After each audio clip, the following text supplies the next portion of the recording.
네, 세계 증시 소식을 빠르게 새벽 배송해드리는 글로벌 증시 시간입니다. 염승환 LS증권 이사와 함께합니다. 안녕하십니까? 네, 안녕하세요. 네. 자, 간밤에 뉴욕 증시가 3대 지수 모두 하락세로 돌아섰습니다. 전반적인 분위기는 좀 어땠습니까? 네, 오늘 이제 미국 증시는 이제 최근에 좀 견조한 모습을 좀 뒤로하고 오늘은 좀 하락세로 좀 마감이 됐고요. 특히 이제 다우 지수가 마이너스 1%로 비교적 좀 크게 하락세를 좀 보였습니다. 오늘 이제 하락했던 이제 가장 큰 이유 중에 하나는 월마트가 이제 좀 실적은 괜찮았는데요. 이제 다음 분기 전망을 했는데 이 전망이 시장의 기대에 좀 못 미치는 라는 그런 이제 평가가 나오면서 월마트 주가가 이제 오늘 한 6% 가까이 좀 급락을 했습니다. 그래서 이 덩치 큰 대형 유통사가 좀 급락을 한 이 부분들이 부정적으로 작용했고 또 월마트는 미국 소비를 또 대표하는 기업이다 보니까 결국 이 소비 둔화가 좀 일어나면 또 미국 경기가 안 좋아지는 거 아닐까 하는 그런 이제 우려감 때문에 좀 많이 올랐던 기업들 중심으로 해서 미국 증시는 하락하는 그런 좀 모습들이 나왔고요. 또 주간 신규 실업수당 청구 건수도 좀 좋지가 않았습니다. 예상보다 좀 소폭 증가를 했는데 그 원인으로 최근에 이제 트럼프 행정부가 연방 근무 인원을 좀 줄이고 있기 때문에 이 워싱턴주의 청구 건수가 좀 늘어난 게 결국 그 신규 실업수당 청구 건수 증가의 원인으로 좀 작용을 했고요. 이렇게 어쨌든 해고자 수가 좀 늘어난다는 건 미국 경기가 조금 이제 부진할 수 있다라는 그런 또 신호로 좀 받아들여지면서 오늘 증시는 전체적으로는 좀 부진했다라고 말씀을 드리겠습니다. 예, 오늘 이렇게 부진한 증시 흐름 속에서 촉망받던 AI 방산주죠. 팔란티어가 어제에 이어서 오늘도 급락을 했고요. 또 최근 좋은 흐름 보였던 애플로빈도 9% 가까이나 떨어졌습니다. 이 밖에 어떤 종목에 주목하셨을까요?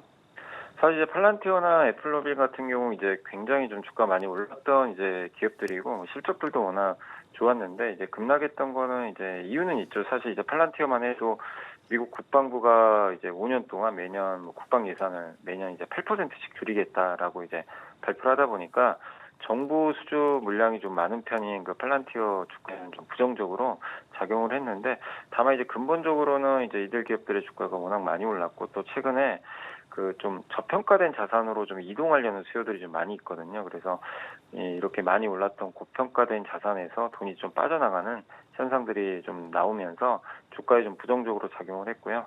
그 밖에 특징주로는 오늘 그 이제 월마트가 좀 실적이 좀 안 다음 분기 전망이 좀 안 좋다 보니까 이게 또 금융주까지 좀 충격을 준 것 같습니다. 그래서 오늘 JP모건이 한 마이너스 4.4% 빠졌는데 은행주들 같은 경우는 어쨌든 이제 경기가 또 안 좋아지면 대출 성장이나 이런 부분에서 조금 부정적인 영향이 좀 예상된다라는 분석에 좀 하락을 했고요. 그리고 이제 중국의 알리바바는 또 반대로 오늘 8.2%나 주가 좀 올랐는데요. 실적도 좀 좋았고 또 AI를 적용하면서 핵심 비즈니스가 이제 성장했다는 그런 평가가 나오면서 중국 회사인 알리바바 주가가 오늘 좀 급등한 점은 상당히 좀 특징적이었던 것 같습니다. 네.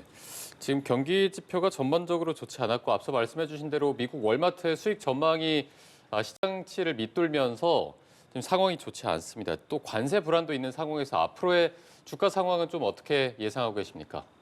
네, 일단 이제 미국 증시가 그래도 이제 정책 불확실성이나 또 이 부분 때문에 좀 약간 좀 조정받지 않을까 하는 그런 의견도 있었는데 사실 굉장히 좀 최근에 견조했거든요. 그러나 관세가 어쨌든 이제 4월 달로 지금 예정이 돼 있기 때문에 그런 부분에서 시간은 좀 남아 있지만 트럼프의 정책에 대한 부분들이 언제든지 또 반영이 될 수 있기 때문에 일각에서는 좀 미국 주식에 대해서는 조금 이제 그 경계감을 갖고 좀 지켜보자는 의견들도 많이 나오고 있는 것 같습니다. 그러다 보니까 이제 최근에 미국 증시가 어쨌든 뭐 급락하거나 그런 건 아니지만 견조하지만 다른 나라에 비해서는 상대적으로 좀 올해 성과가 좀 부진하거든요. 결국 이 자금들이 미국에 투자했던 자금들이 좀 유럽이나 중국 쪽으로 좀 약간 이제 그 변화되는 모습들이 나오고 있고 또 최근에 그 모건 스탠리 같은 경우는 중국 증시를 굉장히 부정적으로 봤던 이제 투자 기관인데 어제 이제 MSCI 이제 중국 지수입니다. 요거 비중을 좀 올렸거든요. 비중 축소해서 중립으로 상향했습니다. 이제 이 얘기는 결국 이제 좀 못 올랐던 좀 자산을 보자는 그런 좀 시각들도 있는 것 같아요. 그래서 미국 증시가 좀 당분간은 좀 답답한 흐름은 좀 이어질 수 있다라고 좀 보시면 좋을 것 같고요. 그리고 다음 주 같은 경우는 가장 중요한 이슈가 이제 엔비디아 실적 발표가 2월 26일에 있습니다. 이게 이제 기술주들한테 또 상당한 영향을 줄 것 같고 또 딥시크 쇼크가 한번 있었잖아요. 그걸 극복을 하고 또 좋은 실적을 한번 내줄지 다음 주 수요일이 또 한 번의 변곡점이 될 것 같습니다. 예, 오늘 글로벌 증시 염승환 LS증권 이사 함께했습니다. 오늘 말씀 고맙습니다. 고맙습니다. 네, 감사합니다.